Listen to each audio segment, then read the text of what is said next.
Hello, everyone. Hope you are doing great. And let's start with today's story titled, My Wife Cheated on Me 5 years ago for 2 years. Kept it silent for 3 years whilst we bought a house and had our first child.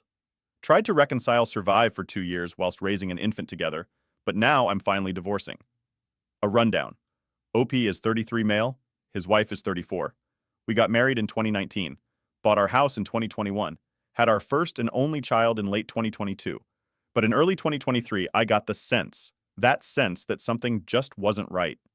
We'd been arguing differently. She seemed to bear some resentment towards me. It felt different. I'd never had any reason to mistrust her in terms of being faithful because she always seemed sweet, loyal, and sensitive. But something in my mind nagged me. I snooped on her phone one night and uncovered explicit pictures and videos. She'd never sent anything like that to me throughout that time, which is why I know they must have been for someone else. Digging further, there were also screenshots of WhatsApp conversations with these people. Screenshots that only existed because she was sharing her escapades with one of her friends. We'll call her Emma. She's not a lifelong or childhood friend or anything, who was also cheating on her partner. Like this was just one of their hobbies in common or something. The only reason I know so much, who they were, the kind of dialogue, proof of meetups and intent to meet up, etc., is because of those WhatsApp screenshots. The evidence stretches from late 2019 to early 2022, and that was the absolute kick in the teeth. It had been a whole year at most of marriage before it was quietly destroyed in secret, unbeknownst to me.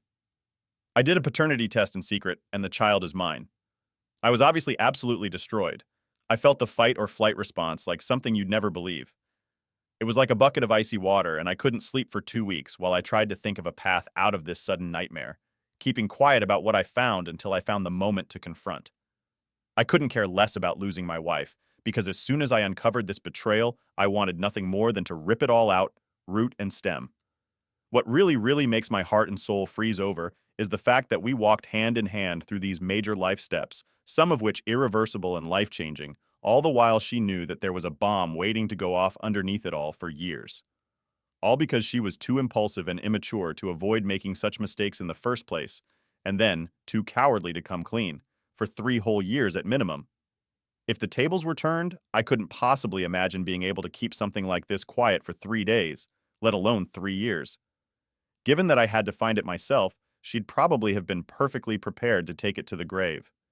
It made me feel like a pet, an ornament, like my life didn't matter so long as she got me to serve her aims. Yes, I was trickle-truthed, like mad. If I didn't have evidence, no admission would come out of my wife's mouth.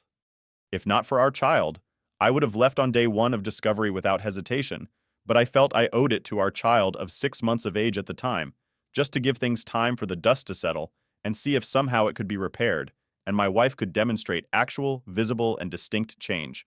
Mostly, I just feared the scenario where I couldn't watch over my son every day.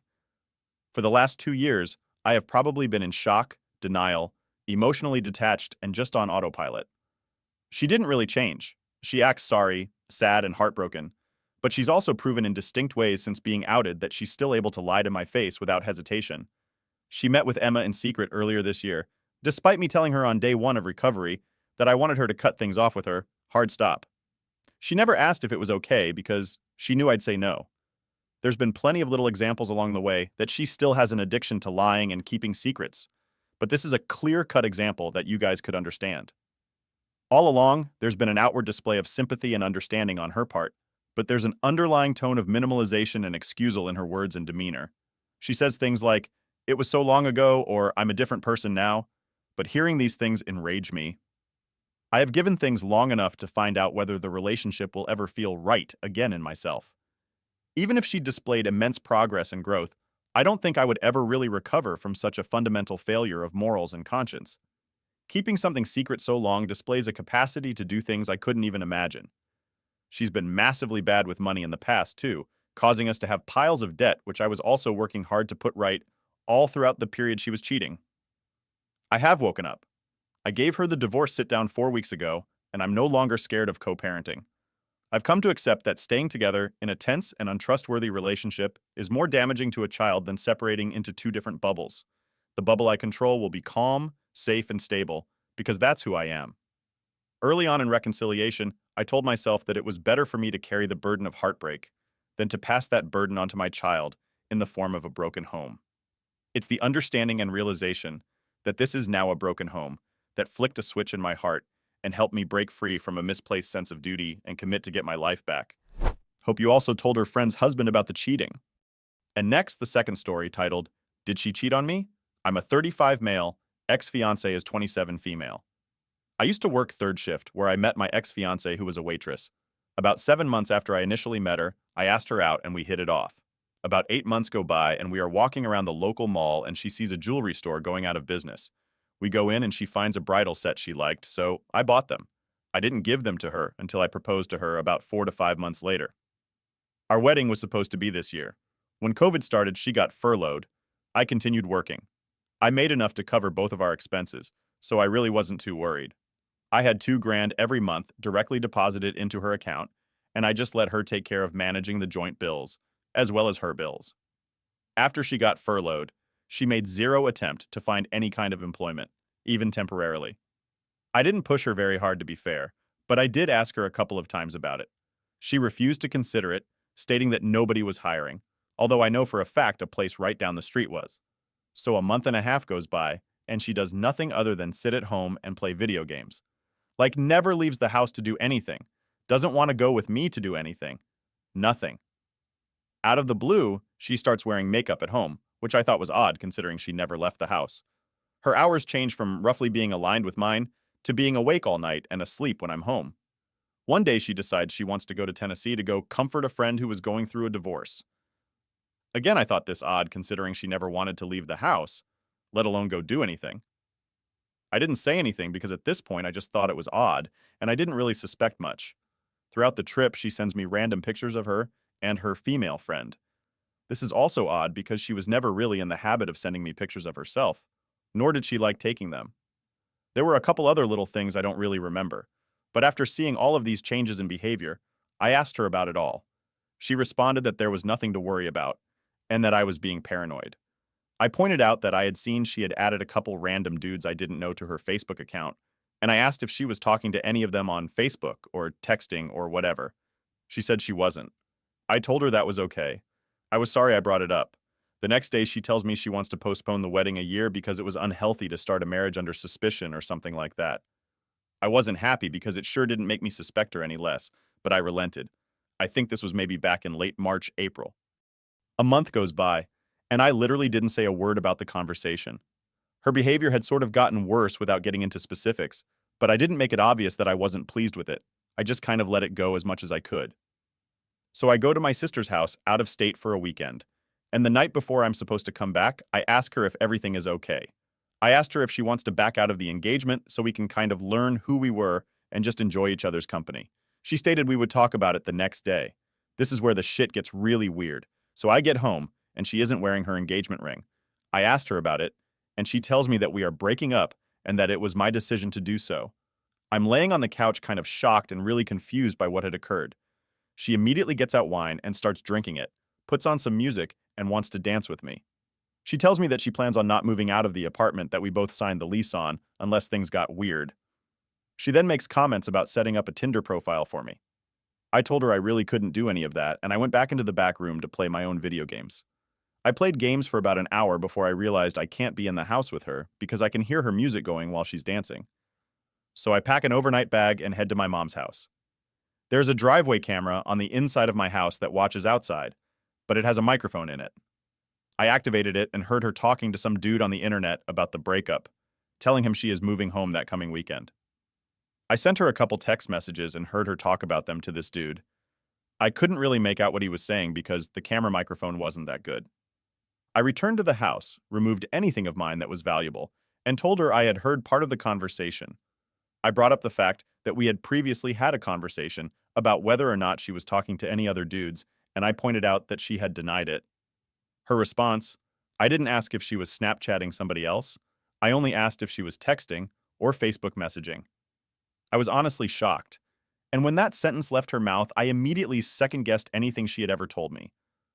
This is really the last time I had a conversation with her that I ever really believed anything she said. From this point on, it's been utter bullshit.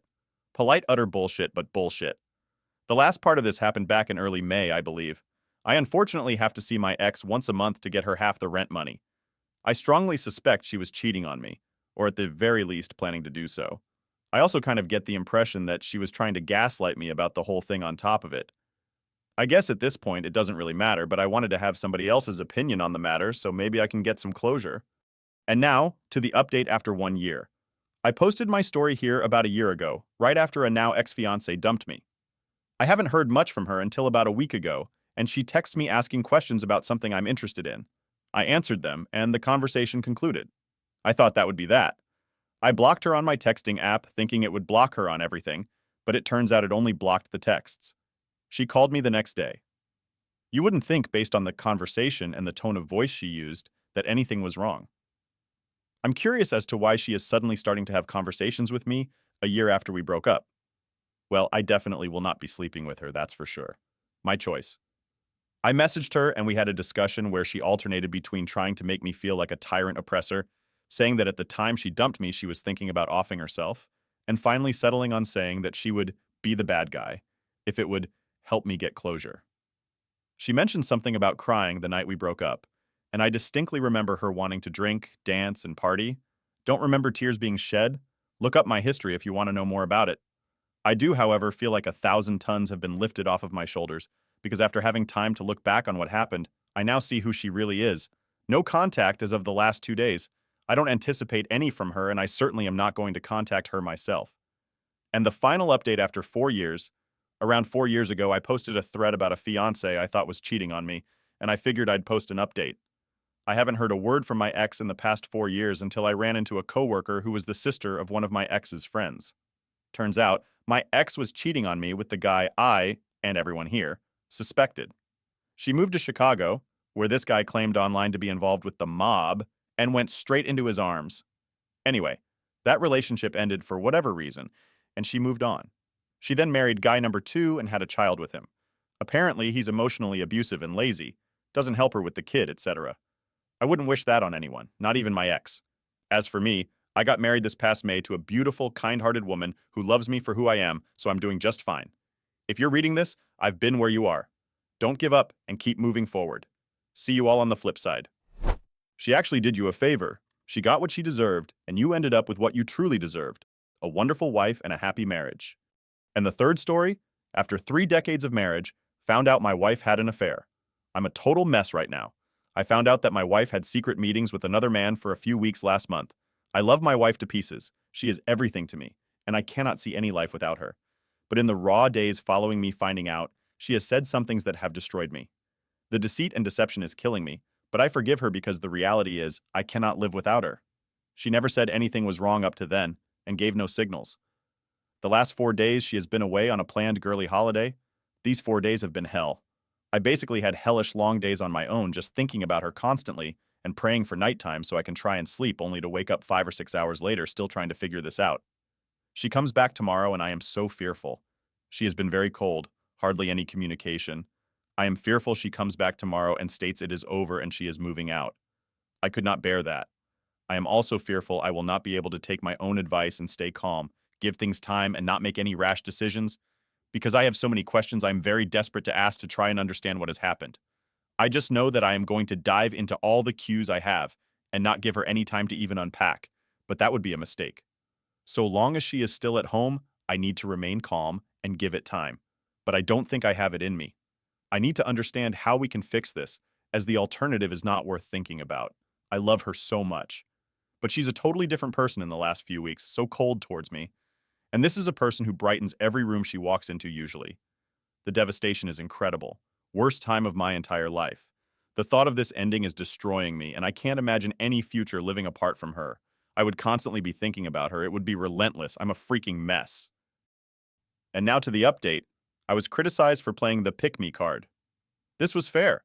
The exposure to the text turned me from a confident and assured individual into a sobbing wreck pleading for forgiveness when I was not even the guilty party. I was told to be strong and regain my self-esteem, even if I had to fake it. Otherwise, I would be viewed as weak. This was perhaps some of the best advice, and I accepted this fully.